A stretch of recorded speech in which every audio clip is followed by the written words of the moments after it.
Evangelho de Jesus Cristo, escrito por Lucas. Nosso capítulo é o 15. Nossos versículos que serão a plataforma para o desenvolvimento do sermão são do 11 ao 32. Evangelho de Jesus Cristo, escrito por Lucas, capítulo 15, versículos do 11 ao 32. Vamos falar um pouquinho sobre a parábola do filho pródigo.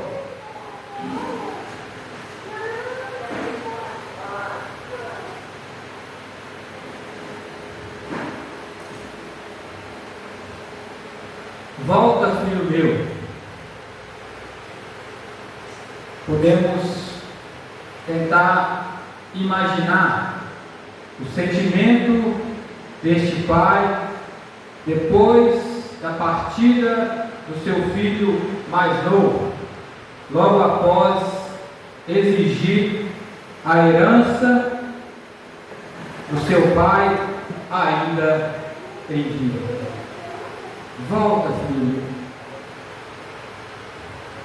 O que nós temos, irmãos, nesse ponto específico da literatura que Lucas nos deixou, são 3 parábolas em específico que o mestre contou, que tem o mesmo tema decorrente, a mesma ideia abordada por 3 histórias diferentes, com a mesma resolução das lições. Preste atenção, nós temos a ovelha que se extraviou e o pastor foi atrás.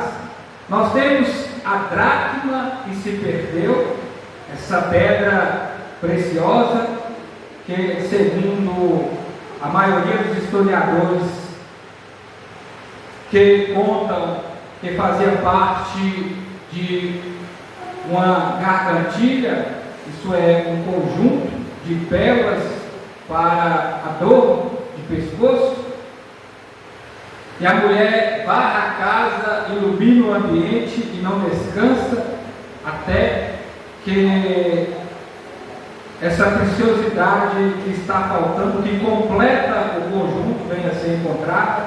Assim como a ovelha que tem que compor o valor específico da 100, porque senão o valor está incompleto. Agora nós temos o filho pródigo. O filho pródigo, ele se distancia do ambiente onde estava o seu pai. Pródigo quer dizer esbanjador. É alguém que vive a vida de forma deliberada. E a pergunta é: como você tem vivido a sua vida? Como você tem vivido a sua vida? Ainda tem outra pergunta: por onde você tem andado? Quais são os caminhos que você tem trilhado? E para onde eles têm te levado? E em busca de prazeres é desperdiçar a vida. E em busca de prazeres, autossatisfação, é desperdiçar a vida. É lançá-la a ralo abaixo. Do versículo 11 ao 16, no primeiro momento, nós temos as seguintes informações desta parábola. Disse mais. Então Jesus ele está decorrendo o assunto e continua a falar. Certo homem tinha 2 filhos. O mais moço disse ao pai: dai-me a parte dos meus bens, que lhe cabe por herança. Então o pai repartiu os seus bens entre eles. Poucos dias depois, o filho mais moço juntou todas as suas coisas e partiu para um país distante. E lá desperdiçou a característica do filho mais novo aqui. E lá desperdiçou seus bens vivendo de modo irresponsável. E depois de gastar tudo, houve naquele país uma grande fome. E ele começou a passar necessidade. Então se colocou a serviço de um dos cidadãos do país. E este o mandou para os seus campos para cuidar de porcos. Ele desejava encher o estômago com as alfarrobas que os porcos comiam, mas ninguém lhe dava nada. Se conclui o nosso primeiro momento da Escritura dizendo que ninguém lhe dava nada diante da situação que se levantou naquele país, onde que o filho, vivendo de forma deliberada, não esperava, não imaginava que ocorreria. Quais são os elementos principais dessa história? Primeiro é o pai, o homem que tinha 2 filhos. O filho mais novo é quem pede a sua parte da herança ao pai que ainda está vivo.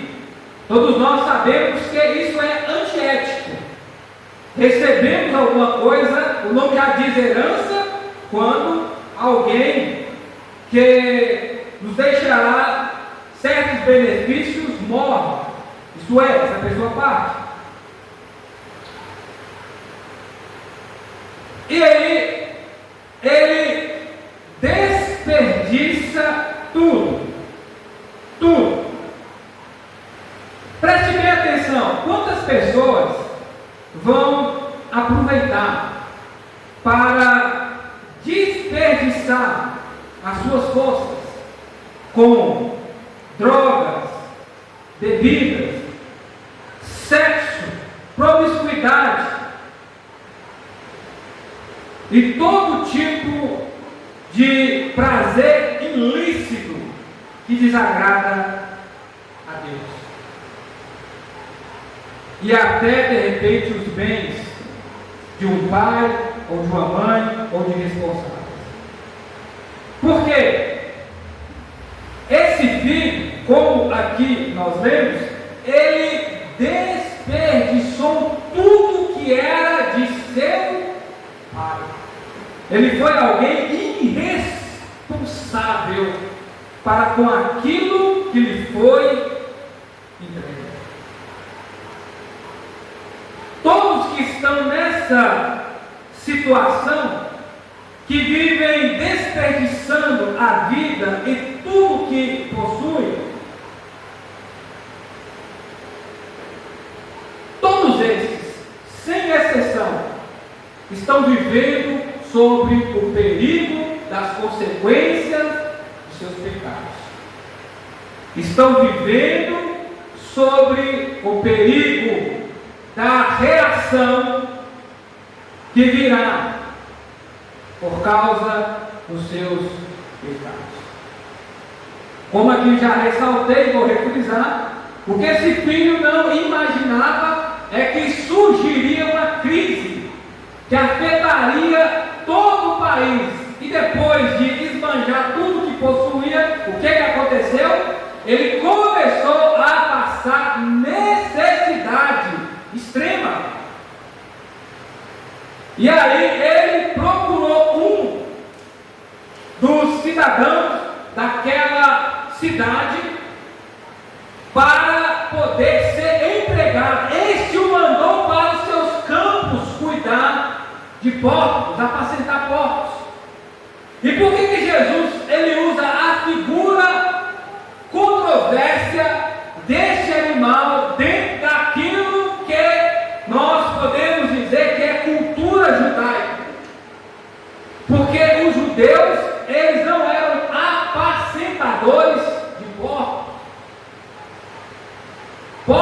para os judeus eram animais impuros, imundos, tem todo aquele conceito da lei judaica que todos nós sabemos.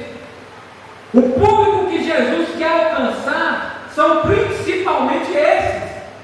E aí ele está mostrando a situação de calamidade que o pecado causa na vida de todas as pessoas que querem viver segundo aí os próprios desejos do coração. E aí ele diz: esse rapaz chegou ao fundo do poço. Esse rapaz chegou ao nível de humilhação extrema. Ele está fazendo algo que é contraditório ele fazer. Ele está apacentando porcos. E pior, ele sente o desejo, ele sente a necessidade de se alimentar daquilo que os porcos comiam. Alfarrobas era um tipo de semente, não era lavagem, resto de comida, como tratamos principalmente porcos caipiras. Mas ele sentiu esse desejo, tudo porque ele chegou ao fundo do chiqueiro. Ele estava no meio do lamaçal. E agora o pecado, de fato, havia o manchado, o sujado.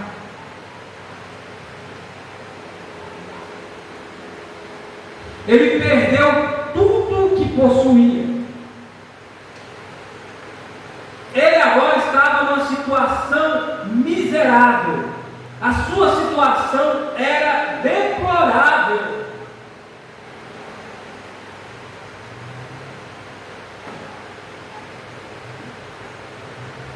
Irmãos, quando as pessoas alimentam os desejos mais íntimos que elas possuem e dão vazão aos prazeres do mundo, tudo isso uma hora muda.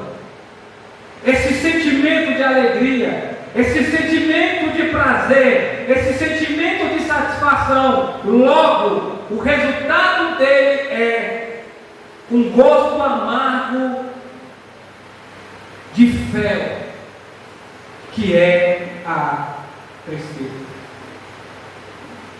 É o resultado de uma vida de desobediência. As pessoas têm procurado encher o coração de muita coisa que no final vai trazer tristeza, desespero e a dor.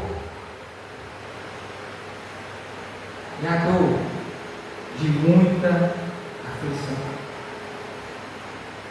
Porque se essas pessoas não tomarem cuidado, esse caminho vão as distanciar tanto de Deus e dos outros que elas ficarão sozinhas. Porque o texto diz que ninguém lhe dava nada. Isso quer dizer que ninguém dava a mínima para ele, ninguém se importava com ele.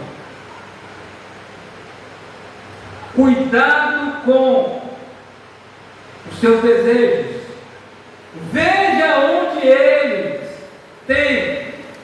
Que possamos nos autoexaminar e saber para onde eles têm me levado e aonde eles têm levado você. Passou poucos dias e ele foi para longe, se distanciou. E em busca de prazeres,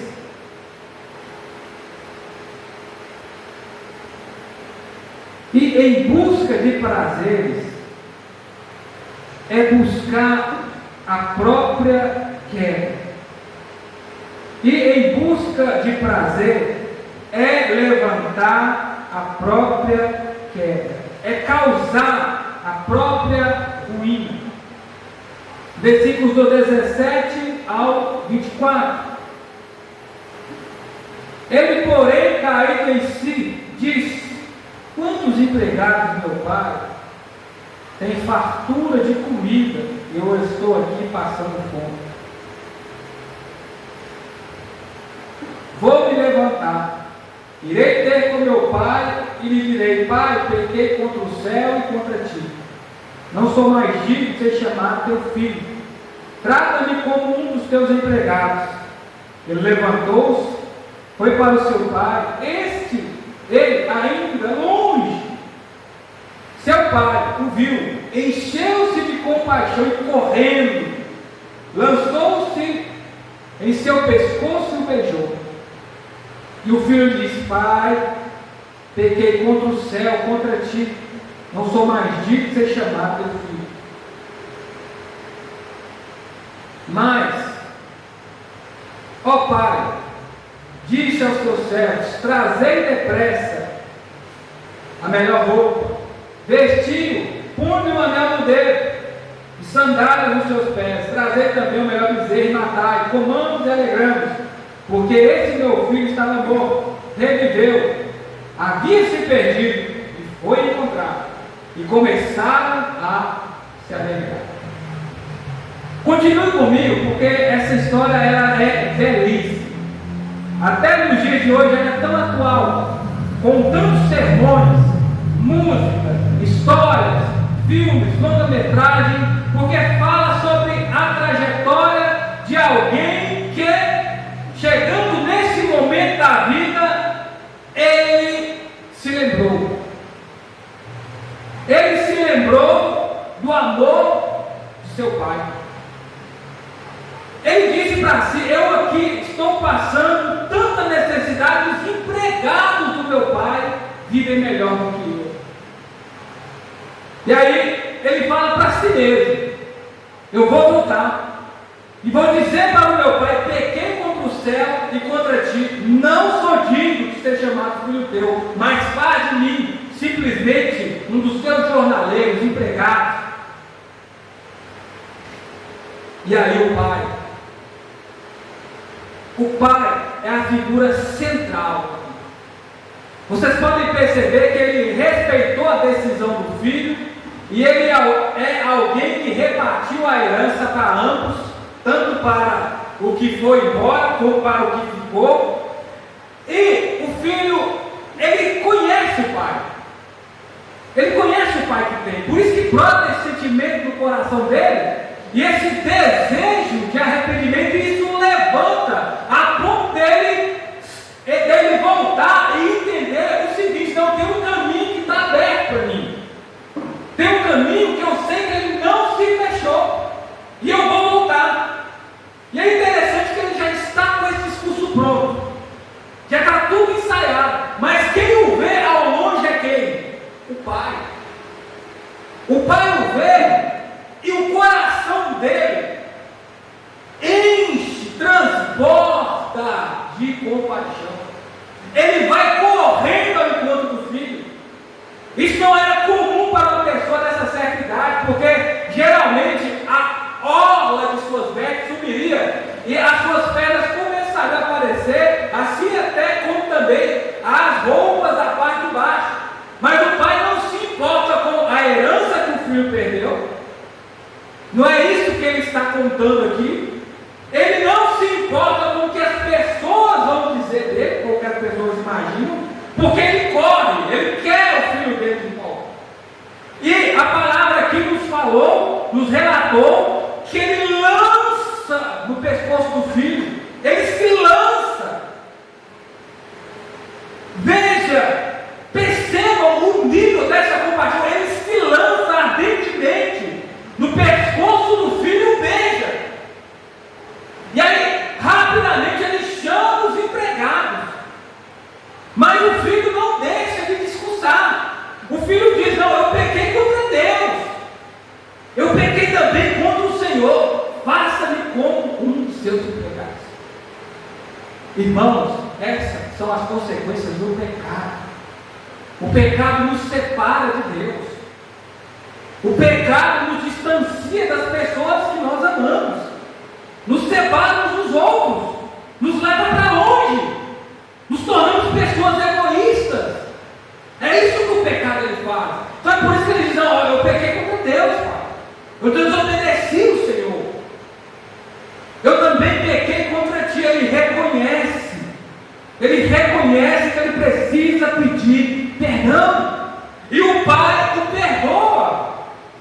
E o pai diz: não traz depressa roupas, coloca sobre o corpo do meu filho sandálias, quero também em seus pés e um anel. Isso é claro, é bem provável, o texto não nos diz, mas diante, do que está nos sendo informado, provavelmente o filho foi todo maltrapilho, descalço, a situação de um escravo, uma pessoa sem valor, uma pessoa qualquer. E o pai, o que ele faz? Ele restaura a condição do filho, porque o pai tem poder para isso. Quem tem poder é o pai. Então, quando ele coloca o anel no dedo do filho, quando ele calça as sandálias e lhe dá uma veste nova, ele está restaurando o aspecto de seu filho, ele está recuperando a dignidade que ele lançou aos porcos. É isso que ele está restituindo na vida do filho. E o que acontece? Ele se alegra. É motivo de festa e não de tristeza. Por quê? Olha a diferença de ser um empregado e apacentador de porcos.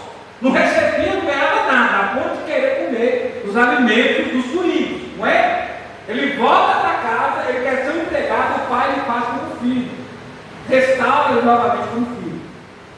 O pai poderia questionar, teria todos os motivos do mundo e todas as justificativas para o que? Acusar o filho. Cadê? Cadê? Cadê o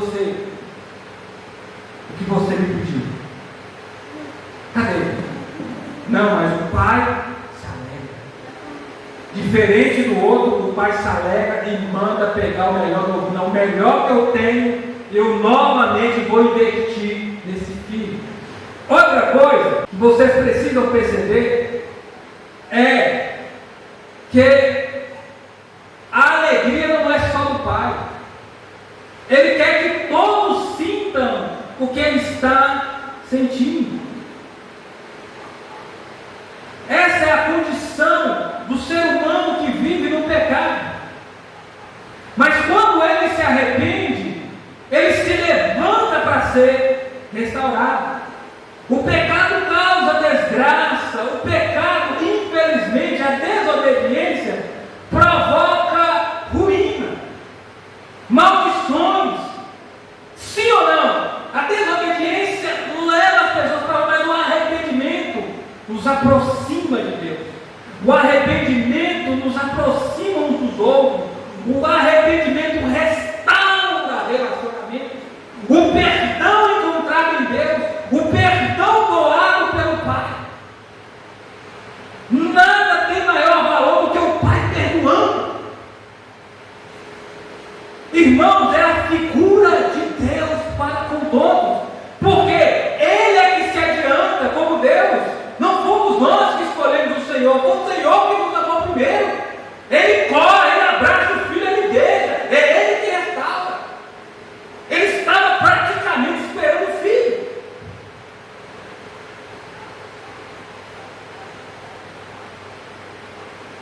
Irmãos, o arrependimento é um caminho aberto para todos, para irem para a presença de Deus, para estarem de volta em casa. Volta, filho. Vestes novas, sandálias nos pés, anel no dedo, uma nova imagem.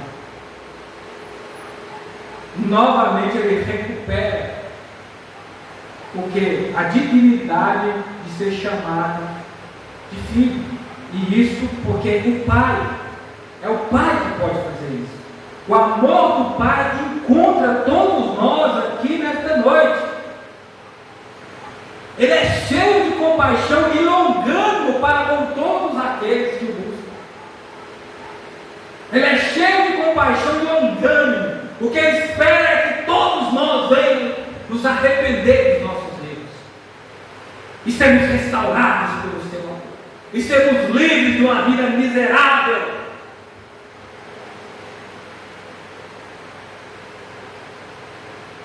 que o juízo traz. E em busca dos próprios prazeres, e não se arrepender, é se perder no caminho da morte. E em busca dos próprios prazeres, dos próprios desejos, e não se arrepender, é entrar na estrada larga e se perder na via escura e tenebrosa do vale da sombra da morte. Sem proteção, sem consolo, sem auxílio, sem qualquer tipo de benefício que a presença do Pai tem. Versículos 25 ao 32. O filho mais velho estava no campo, e quando voltava, aproximou-se da casa, ouviu a música e as danças, e chamando um dos servos, perguntou: o que era aquilo? E este lhe respondeu: teu irmão voltou, o teu pai matou o melhor bezerro, pois recebeu sua missão. Mas ele se indignou, não quis entrar. Então o pai saiu e insistiu com ele. Ele, porém, respondeu ao pai: há tanto tempo, tantos anos de circo, nunca me deste um cabrito para me alegrar com os meus amigos. Chegando, porém, este teu filho, e desperdiçou todos os teus bens com prostitutas, mataste para ele o melhor bezerro. Mas o pai lhe disse: filho, tu sempre estás comigo, e tudo que é meu, é teu. Mas era justo festejarmos e nos alegrarmos, pois este teu irmão estava morto e reviveu, havia se perdido e foi encontrado. Essa parábola, Jesus, ele tem como seu público-alvo, novamente, os judeus. Eles são representados na figura do filho mais velho. O que Jesus ele quer dizer com esta parábola é sobre o seu ministério, que recebe a todos os pecadores.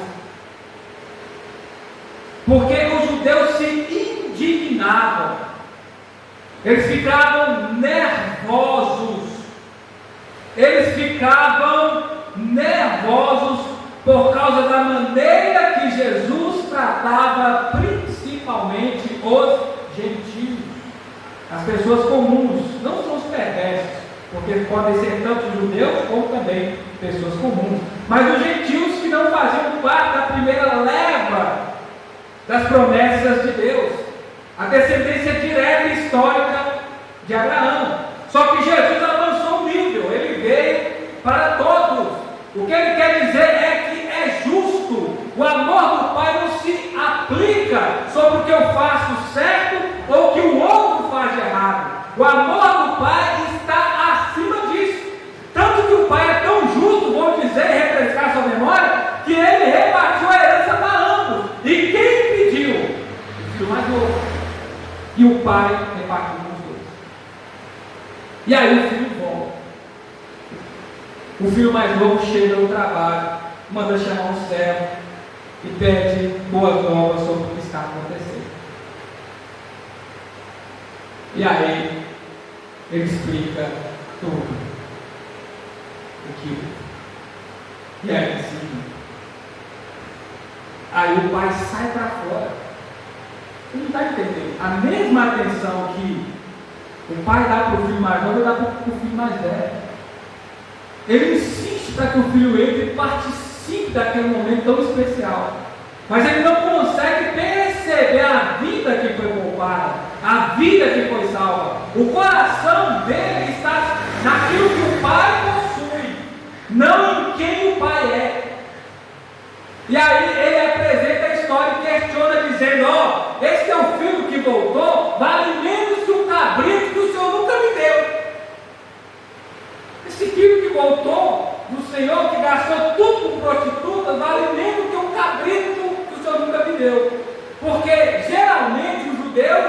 eles sacrificavam ovelhas. Então por isso que Jesus está fazendo esse trocadilho, dizendo, olha a comparação que vocês fazem com aqueles que não fazem parte da linhagem histórica que vocês possuem. Vocês julgam menos, mas o que o Pai se importa é com vidas sem exceção. É isso que Jesus está dizendo. Outro detalhe é que o filho literalmente não estava morto. O filho estava enterrado. E o filho volta. E o pai faz essa alusão, dizendo: não, é justo nós nos alegrarmos, porque esse teu irmão, ele estava morto e ressuscitou. Ele estava perdido e foi encontrado. É o poder do arrependimento. É o poder do amor de Deus. É o poder da salvação. Não importa como as pessoas estão, por onde elas têm andado, basta elas se arrependerem e se voltarem para o Pai que as aguarda. O seu amor é irresistível. Mas, diante dessa grande festa aqui, não custou nada nem para o filho mais novo, nem para o filho mais velho. Porque o pai falou: o que é meu é seu, o que eu tenho é nosso. Mas o pai está investindo. O pai está entrando com o orçamento, com a festa, com o novilho, com toda a restauração, com as roupas. É ele que está fazendo tudo acontecer para que o filho possa ser regenerado. Isso não nos lembra alguma coisa? Tudo que o Pai fez por você e por nós, tudo que Ele investiu na pessoa de quem? O Cordeiro, o seu Filho, que se entregou por nós, Evangelho de João, capítulo 1, versículo 12, porque todo aquele que recebeu essa mensagem, Deus lhe deu o direito de serem chamados seus filhos. Aqueles que não nasceram da linhagem da carne e nem do varão, mas nasceram na vontade de Deus. Nasceram do alto, nasceram espiritualmente, foram regenerados, transformados, foram salvos da perdição. Esse é o valor da cruz.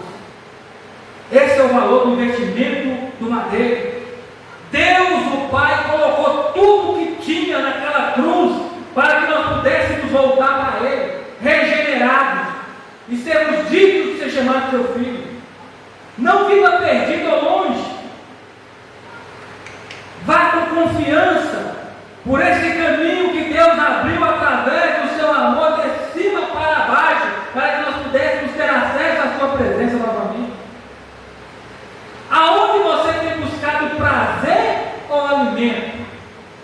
De repente nós entramos aqui e dizemos: eu não estou sendo saciado ou saciado, ninguém tem me dado nada. Mas Deus é fonte inesgotável de bênção, que possamos viver eternamente na presença dEle. Porque tudo possuímos na presença do Pai, mediante aquilo que Cristo conquistou por nós na cruz, nos fazendo mais do que vencedores. Com Ele padecemos, mas com Jesus também você é glorificado. O pecado nos conduz à morte, à perdição, mas Cristo nos leva à vida e à vida eterna.